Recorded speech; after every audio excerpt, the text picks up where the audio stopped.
ब्रह्मादि की सृष्टि करके उनसे कहा, आप लोग देवताओं में ब्रह्मा का साम्राज्य स्थापित मैं कर रहा हूँ और आप लोगों में जो विशेषता रखने वाला हो, शील से भरा हुआ हो, शौर्य पराक्रम आदि गुणों से युक्त हो, उसे आप लोग युवराज पद पर रखिए।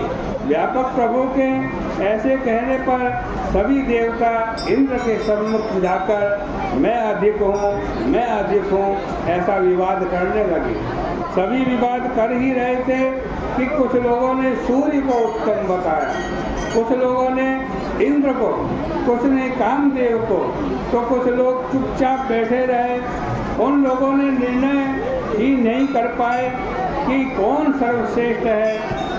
और फिर नारायण भगवान के पास गए, नमस्कार करके हाथ जोड़कर नारायण भगवान से कहा, हे महाविष्णु, हम लोगों ने भली भांति विचार किया है, हम लोग अपने में कोई भी सर्वश्रेष्ठ देवता नहीं देखते।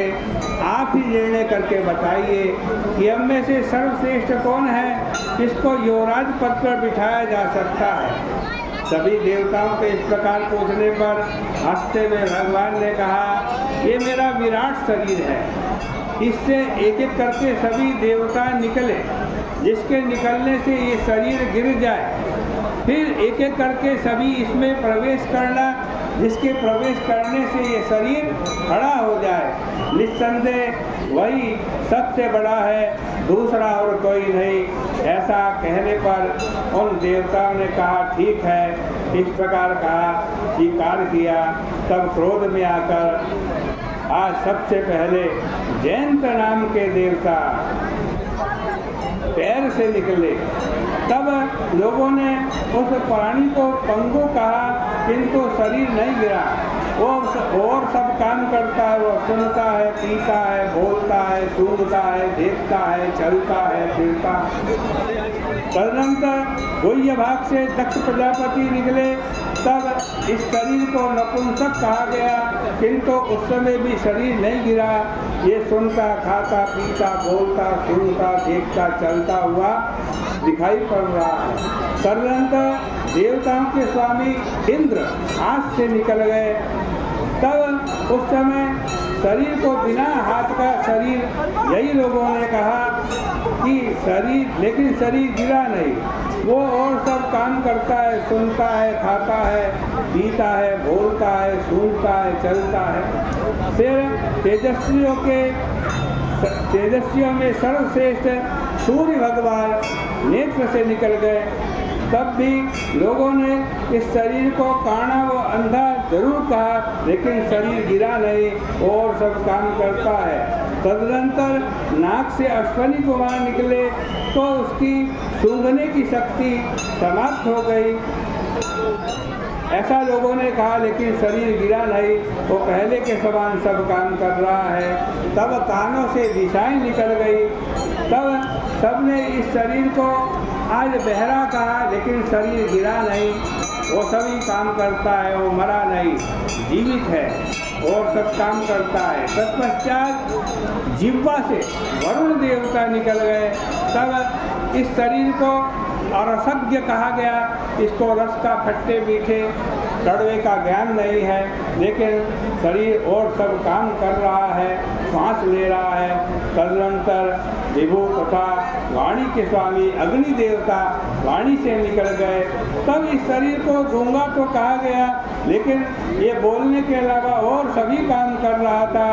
तत्पश्चात ज्ञान स्वरूप भगवान रुद्र मन से बाहर निकल गए। तब भी इसे लोग मूर्ख मात्र ही कहा, लेकिन शरीर जीवित रहा, वो और सब काम कर रहा था। और सबसे अंत में जब प्राण शरीर से निकले तो शरीर गिर गया, मरा हुआ जान पड़ा। तब चकित चित्त होकर देवताओं ने इस प्रकार का व्यवस्थित रूप से होना, इसी भांति सब इसमें प्रवेश करे। जिसके प्रवेश करने से शरीर खड़ा हो जाएगा वही युवराज होगा। इस प्रकार प्रतिज्ञा करके सभी ने यथाक्रम प्रवेश किया। जयंत ने पैर में प्रवेश किया, शरीर नहीं उठा। गुप्त अंग में दक्ष ने प्रवेश किया, शरीर नहीं उठा। इंद्र ने हाथों में प्रवेश किया, शरीर नहीं उठा। सूर्य ने नेत्र में प्रवेश किया, शरीर नहीं उठा। ऋषभ ने कानों में प्रवेश किया, लेकिन फिर भी शरीर नहीं उठा। वरुण ने जिह्वा में प्रवेश किया, किंतु फिर भी शरीर नहीं उठा। अश्विनी कुमारों ने नासिका में प्रवेश किया, फिर भी शरीर नहीं उठा। अग्निदेव ने वाणी में प्रवेश किया, फिर भी शरीर ने नहीं उठा। रुद्र ने मन में प्रवेश किया, किंतु फिर भी शरीर नहीं उठा। तत्पश्चात इस शरीर में जैसे ही प्राणों ने प्रवेश किया, शरीर खड़ा हो गया, जीवित हो गया। तब देवताओं ने बल, ज्ञान, धैर्य, वैराग्य तथा जीवन में समर्थ व्यापक प्राण को सभी देवताओं से अधिक श्रेष्ठ माना। उस महाप्रभु प्राण को यौवराज्य पद पर अभिषिक्त किया।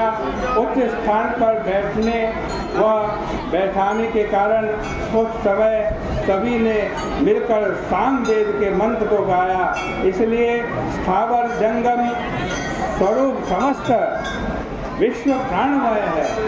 यह प्राण जगत का स्वामी तथा सभी अंश से परिपूर्ण बलों में आधिक्य है। जगत में प्राण से रहित कोई वस्तु नहीं है और न प्राण के बिना किसी की स्थिति है। इस जगत में प्राण से रहित होकर रहने वाला कोई नहीं है तथा प्राण से विहीन कुछ भी नहीं है। अतएव प्राण सबसे श्रेष्ठ हुआ और वह अधिक बलवान सब जीवों का अंतरात्मा है। प्राण से अधिक अथवा कोई भी शास्त्र में न देखा गया है, न पहले कभी सुना गया है। वही प्राण देव एक होते हुए भी तत्त अर्थात भिन्न भिन्न कार्यों में जाने के कारण अनेक प्रकार का कहा जाता है। इसीलिए प्राण की उपासना आत्मज्ञान में लगे ऋषि मुनि लोग प्राण को ही सबसे बड़ा मानते हैं, क्योंकि वह जगत की सृष्टि, पालन, संहार, लीला मात्र खेल खेल में ही करने में समर्थ है। बाकी शिव एवं इंद्र आदि देवता चेतन अथवा जड़ जो भी हैं, भगवान विष्णु व श्री कृष्णचंद्र को छोड़कर कोई भी उस प्राण को हरा नहीं सकता। प्राण सभी देवों में ओतप्रोत है, व्यापक तथा सभी का स्वरूप है। वह सदा भगवान विष्णु का अनुगामी तथा उनके वश में रहने वाला है।